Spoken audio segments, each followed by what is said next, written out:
ಕರ್ನಾಟಕ ರಾಜ್ಯ ಬಲಗೈ ಸಮುದಾಯಗಳ ಒಕ್ಕೂಟ ವತಿಯಿಂದ ಒಳ ಮೀಸಲಾತಿ ರಹಿತ ಹಳೆಯ ಮೀಸಲಾತಿಯನ್ನು ಜಾರಿಗೆ ತರಬೇಕೆಂದು ಒತ್ತಾಯಿಸಿ ಮಾರ್ಚ್ 25ರಂದು ಬೆಂಗಳೂರಿನ ಫ್ರೀಡಂ ಪಾರ್ಕ್ನಲ್ಲಿ ಬೃಹತ್ ಪ್ರತಿಭಟನಾ ಸಮಾವೇಶವನ್ನು ಹಮ್ಮಿಕೊಳ್ಳಲಾಗಿದೆ ಎಂದು ಮಾಜಿ ಪರಿಷತ್ ಸದಸ್ಯ ಅರವಿಂದ್ ಕುಮಾರ್ ಅರಳಿ ತಿಳಿಸಿದ್ದಾರೆ.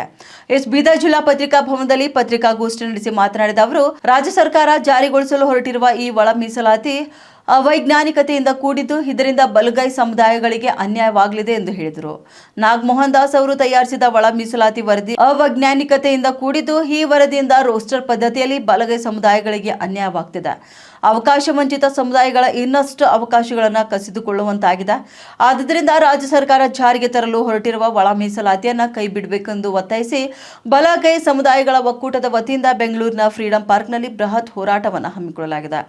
ಈ ಕಾರ್ಯಕ್ರಮದಲ್ಲಿ ಬಲಗೈ ಸಮುದಾಯದ ಬಾಂಧವರು ರಾಜ್ಯದ ನಾನಾ ಭಾಗಗಳಿಂದ ಸಹಸ್ರಾರು ಸಂಖ್ಯೆಯಲ್ಲಿ ಆಗಮಿಸಲಿದ್ದು, ಬೀದರ್ ಜಿಲ್ಲೆಯಿಂದಲೂ ಕೂಡ ಹೆಚ್ಚಿನ ಜನರು ಭಾಗವಹಿಸಿ ಸರ್ಕಾರಕ್ಕೆ ಬಲಗೈ ಸಮುದಾಯಕ್ಕೆ ಆಗ್ತಿರುವಂತಹ ಅನ್ಯಾಯವನ್ನ ತಿಳಿಸಬೇಕೆಂದು ಹೇಳಿದರು. ಈ ಹೋರಾಟ ಬಹಳ ಮಹತ್ವವಾಗಿದ್ದು, ಯಾಕಂದ್ರೆ ಇವಾಗ ನಾವು ಮಾದಿಗ ಸಮುದಾಯದವರು ಹೋರಾಟ ಮಾಡಿದ ನೋಡು ನಾವು ಸುಮ್ಮನೆ ಕೂತ ಅಂದ್ರೆ ಅದು ಒಪ್ಪಣ್ಣಾಗ್ತದೆ.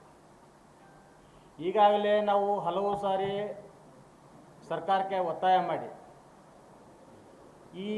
ಈಗೇನು ನಮ್ಮ ನಾಗಮೋಹನ್ ದಾಸ್ ವರದಿಯನ್ನು ಕೊಟ್ಟಿದೆ, ಇದು ಅವೈಜ್ಞಾನಿಕವಾಗಿದೆ, ಇದನ್ನು ತಿರಸ್ಕಾರ ಮಾಡಿ ಇದನ್ನು ಯಾವುದೇ ಕಾರಣಕ್ಕೂ ಒಪ್ಪಿಗೆ ಮಾಡಿಬಿಡ್ರಿ ಅಂತ ಹೇಳಿ ಒತ್ತಾಯ ಕೂಡ ಮಾಡಿದೆವು. ಆದರೂ ಕೂಡ ಕೆಲವರ ಒಂದು ಷಡ್ಯಂತ್ರದಿಂದ ಇದು ಜಾರಿ ಮಾಡಲು ಹೊರಟಿದ್ದಾರೆ. ಇದ್ರಾಗೇನು ರೋಸ್ಟರ್ ಬಿಂದು ಮಾಡಿದ್ದಾರೆ ABC. ಇದರಿಂದ ಬಲಗೈ ಸಮುದಾಯಕ್ಕೆ ಭಾಳ ಹೊಡೆತ ಬೀಳ್ತಾ ಇದೆ. ಯಾಕಂದರೆ ಇದು ಜಾತಿ ಜನಸಂಖ್ಯೆ ಹೆಚ್ಚಿದೆ, ಅವರು ಜಾತಿ ಜನಸಂಖ್ಯೆ ಕಡಿಮೆ ತೋರಿಸಿದ್ದಾರೆ ನಾಗಮೋಹನ್ ದಾಸ್ ಅವರು. ಇದು ಭಾಳ ಅವೈಜ್ಞಾನಿಕ ಇದೆ. ಇದಕ್ಕಾಗಿ ಈ ವರದಿಯನ್ನು ತಿರಸ್ಕಾರ ಮಾಡಿ ಹಳೆಯ ಪದ್ಧತಿಯನ್ನೇ ಮುಂದುವರ್ಸ್ಕೊಂಡು ಹೋಗಬೇಕು. ಈ ಮುಂದೆ ಬರುವ ದಿನಗಳಲ್ಲಿ ಈ ರೋಸ್ಟರ್ ಬಿಂದು ಮಾಡಬೇಕು, ABC ಮಾಡಬೇಕಾದ್ರೆ ಕಾನೂನಾತ್ಮಕವಾಗಿ ಯಾವ ರೀತಿ ಮಾಡಬೇಕು ಅನ್ನೋಂಥ ಚರ್ಚೆ ಮಾಡಿ ಮಾತ್ರ ಮಾಡಬೇಕು ಅನ್ನೋ ಒತ್ತಾಯದಿಂದ ಇವತ್ತು ಬರುವ 25ನೇ ತಾರೀಕು ಅಂದರೆ ನಾಡಿದ್ದು ಫ್ರೀಡಂ ಪಾರ್ಕ್ನಲ್ಲಿ ಬೃಹತ್ ಒಂದು ಪ್ರತಿಭಟನೆ ರ್ಯಾಲಿ. ಇದು ರ್ಯಾಲಿ ಏನದು ಸರ್ಕಾರ ಮೇಲೆ ಒತ್ತಡ ಇರಲ್ಲ. ಯಾಕಂದರೆ ಈ ಅವೈಜ್ಞಾನಿಕವಾದ ನಾಗಮೋಹನ್ ದಾಸನ ವರದಿ ಇದೆ, ಇದರ ಆಧಾರ ಮೇಲೆ ABC ರೋಸ್ಟರ್ ಬಿಂದು ಮಾಡಿದ್ದಾರೆ.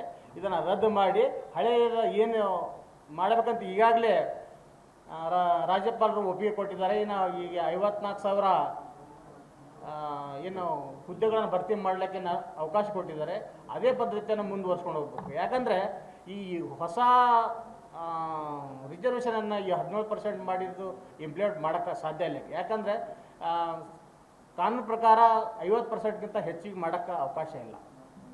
ಆ ದೃಷ್ಟಿಯಿಂದ ಮುಂದುವರೋ ದಿನಗಳಲ್ಲಿ ಯಾವ ರೀತಿ ಮಾಡಬೇಕು ಅನ್ನೋದು ವಿಚಾರ ಮಾಡಿ ಕಾನೂನು ಒಂದು ಸಲಹೆ ತಗೊಂಡು ಮುಂದೆ ಮಾಡಬೇಕು ಅಂತ ನಮ್ಮ ಒತ್ತಾಯ ಇದೆ. ಅದೇ ರೀತಿ ಈಗೇನು ಈ ರೋಸ್ಟರ್ ಬಿಂದು ಸಲುವಾಗಿ ಏನು ಮಾದಿಗ ಸಮುದಾಯದವರು ಇಲ್ಲ ಸಲ್ಲದ ಆರೋಪಗಳನ್ನು ಮಾಡೋದು, ರಾಜಕೀಯವಾಗಿ ಮಾತನಾಡೋದು, ಆಮೇಲೆ ನಮ್ಮ ಬಲಗೈನ ನಾಯಕರುಗಳನ್ನು ಹೇಳಿಸೋದು, ಇದು ಶುದ್ಧ. ನಾವು ಅದನ್ನು ತೀವ್ರವಾಗಿ ಖಂಡಿಸ್ತೀವಿ. ಯಾಕಂದರೆ ನಮಗೂ ಮಾತಾಡೋಕೆ ಬರ್ತದೆ, ನಾವು ಸುಮ್ಮ ಕೊಡೋದಲ್ಲ. ಅವ್ರ ಸಮಾಜ ನಾಯಕರು ನಾವು ಬೈಬೋದು. ಯಾಕಂದರೆ ನಾವು ಹಿಂದಿನಿಂದ ಬಂದಿದ್ವಿ, ನಾವು ಅಣ್ಣ ತಮ್ಮರಂಗೆ ಇದ್ಕೊಂಡು ಬಂದೀವಿ. ಮುಂದೂ ಕೂಡ ಅದೇ ರೀತಿ ಇರಬೇಕು.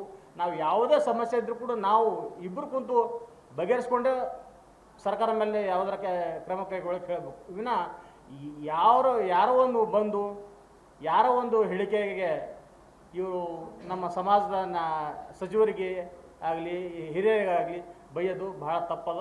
ಅದಕ್ಕೆ ನಾವು ತೀವ್ರವಾಗಿ ಖಂಡಿಸ್ತೀವಿ.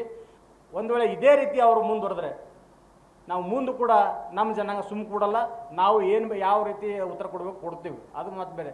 ಅದು ಆಗಬಾರ್ದು. ನೀವು ಸೋದರತ್ವ ಭಾವನೆಯಿಂದ ಇರಬೇಕು, ಮುಂದುವರಿಬೇಕು ಅನ್ನೋ ನಮ್ಮ ಉದ್ದೇಶ ಇದೆ. ಆ ಹಿನ್ನೆಲೆಯಲ್ಲಿ ಈಗ ನಾವು ಸರ್ಕಾರ ಮೇಲೆ ಇಷ್ಟೇ ಹೇಳಕ್ಕೆ ಬಯಸ್ತೀವಿ.